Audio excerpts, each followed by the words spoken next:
In this video, we're going to be looking at the select statement. The select statement is at the heart of most SQL querying. Let's jump in though and take a look at a simple example where we're querying the database for all of the columns and all of the rows from a particular table. So let's pick the customer table and let's look at the following statement. And we can execute that. So what we've done here is we've said select star from customer. What the star means is select every column from the customer table. And there's no other conditions with this query, so we've also selected every row from this table. If instead we just wanted to pick some particular columns that we wanted to query, so let's say we just wanted to get the email address and not all these other columns, what we could do is go up and change the query, and we can execute that. And now we've just selected the email column only. What if we wanted to select multiple columns?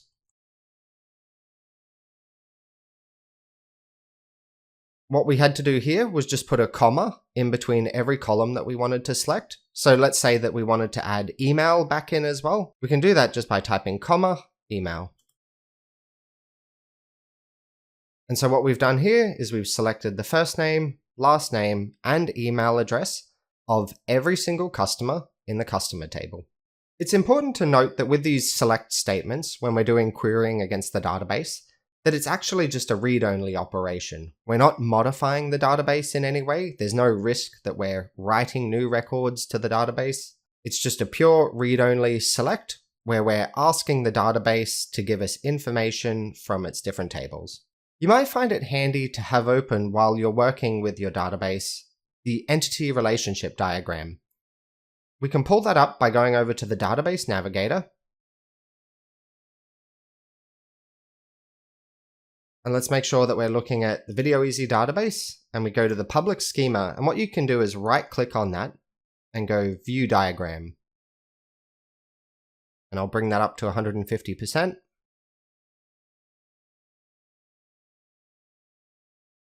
While you're working throughout this course, and just in general when you're working with the database, it's often very handy to have the ERD open just in the background. So throughout the coming videos, I'm going to leave this open just in a tab here up the top, and I'll be referring to it quite often. So I'll be jumping back and forward between the editor and the ERD, just so I can refer to table names and column names.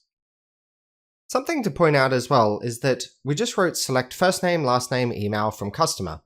And I told you that that has selected all of the rows from that customer table. However, what you'll find is if you have a look down here in the output area, it says 200 rows fetched. However, I happen to know for a fact that the customer table has much more than 200 rows. So what happened? What you'll find is that when you're working with database clients like dbeaver or many others, they often will by default fetch a fixed number of records from your table just in order to save bandwidth and improve performance. Say that your database that you're connecting to is on a server, and that server is in a different country, for example. It could be a very expensive and slow operation if your table has 1 million rows and you did a full select statement on that table, and your client then had to handle fetching and displaying 1 million records. dbeaver by default will only fetch 200 records at a time, and so that's why it says 200 rows were fetched. Let's change that because throughout this course, what we're doing is just working with a local database that's on our machine, and we're not working with any particularly big tables as well. So there's no performance difference for us with selecting 200 rows versus selecting 10,000 rows. Let's go up here. And you can see that there's this maximum result set size option. Let's change that from 200 to 20,000 and hit enter. Now, whenever you perform a select statement from a table in your database, it's going to return up to 20,000 rows at a time, and that's fine for us. With our sample database, we actually don't have any tables with more than 20,000 rows. Now, what if we wanted to change the column names in the output? Right now, the name that appears in the output is just the column name that you selected. We can do something called aliasing to rename columns to something a little bit nicer. So let's say that instead of having first underscore name as our output column name, we just wanted it to be first name. Let's go in and change that.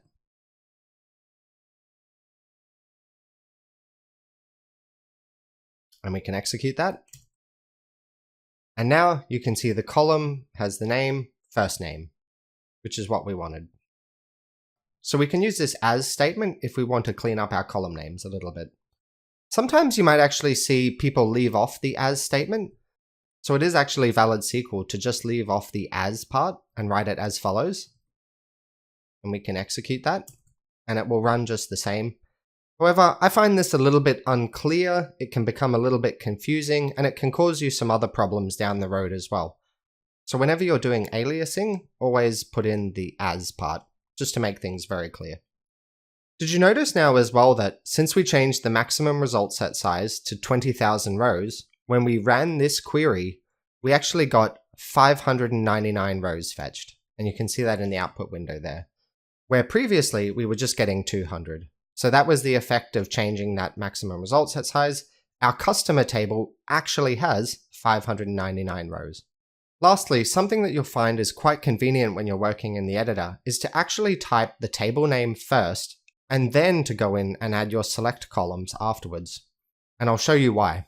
So let's say that we wanted to select some columns from the actor table. So let's delete this. Let's get rid of this.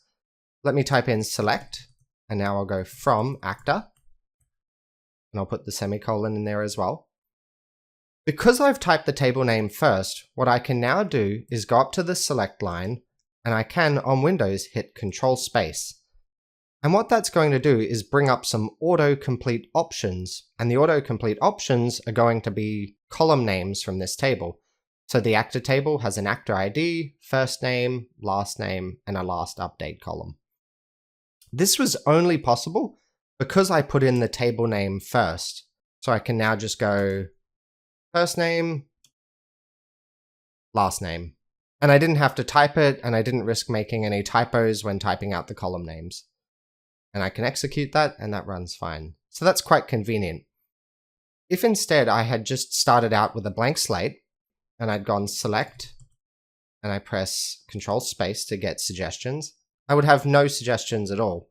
Because I haven't typed in the table name yet, dbeaver can't offer me any options. It doesn't know what table I'm going to be selecting from. So this is why when you're working in dbeaver, it's often really, really handy to start by writing an empty select statement, go down, type your from statement, pick the table that you're working with, and then go back up and make use of autocomplete just to avoid any typos. Okay, so you've seen select star as a wildcard to select all of the columns from a table, and you've seen selecting one column and selecting multiple columns from a table as well. Go ahead and give it a try in the exercises to follow.